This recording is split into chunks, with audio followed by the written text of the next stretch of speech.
റമദാനിന് ഉണ്ടാക്കാൻ പറ്റിയിട്ടുള്ള അടിപൊളി ഒരു സ്നാക്കിൻ്റെ റെസിപ്പി കണ്ടോക്കാം. ഒരു പാനിലേക്ക് 2 ടേബിൾ സ്പൂൺ ബട്ടർ ഇട്ട് മെൽറ്റായി വരുമ്പോൾ അതിലേക്ക് 3 മീഡിയം സൈസിലുള്ള വലിയുള്ളി ചോപ്പ് ചെയ്തതും, ഒരു ഹാഫ് ക്യാപ്സിക്കം ചോപ്പ് ചെയ്തതും, ഒരു ഹാഫ് തക്കാളി ചോപ്പ് ചെയ്തതും, ഒരു 3 പച്ചമുളക് വട്ടത്തിലരിഞ്ഞതും എല്ലാതും കൂടി നല്ലോണം ഒന്ന് വഴറ്റി കൊടുക്കാം. അതൊന്ന് വഴന്നു വരുമ്പോൾ അതിലേക്ക് 1 ടീസ്പൂണ് ഗരം മസാല, 1 ടീസ്പൂണ് കുരുമുളക് പൊടി, 1 teaspoon Kashmiri chilli, 1 teaspoon soya sauce, 3 table spoon pizza sauce എല്ലാതും കൂടി നല്ലോണം ഒന്ന് മിക്സ് ചെയ്ത് കൊടുക്കുക. അതൊന്ന് മിക്സായി വരുമ്പോൾ അതിലേക്ക് ഫ്രൈ ചെയ്ത ചിക്കന് ക്രഷ് ചെയ്തിട്ട് ചേർത്ത് കൊടുക്കുക. നല്ലോണം ഒന്ന് മിക്സ് ചെയ്തെടുക്കുക. അപ്പോൾ ഫില്ലിങ് റെഡിയായി. ഇവിടെ ഞാനൊരു 4 ഉരുളക്കിഴങ്ങ് നല്ലോണം ഒന്ന് വേവിച്ചിട്ട് ഉടച്ച് വെച്ചിട്ട് അതിലേക്ക് ആ ഒരു മസാല ഇട്ടിട്ട് നല്ലോണം ഒന്ന് മിക്സ് ചെയ്തെടുക്കുക.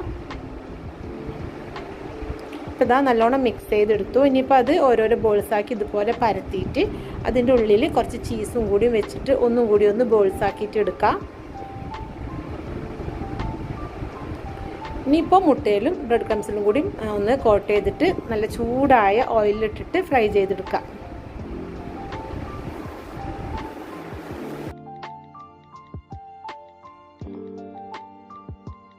അപ്പോൾ അടിപൊളി സ്നാക്ക് റെഡിയായി. ഈ ഒരു റമദാനിന് എല്ലാവരും ഒന്ന് ട്രൈ ചെയ്ത് നോക്കി. അടുത്ത നല്ലൊരു റെസിപ്പി ആയിട്ട് കാണുന്നത് വരെ എല്ലാവർക്കും അസ്സലാമു അലൈക്കും.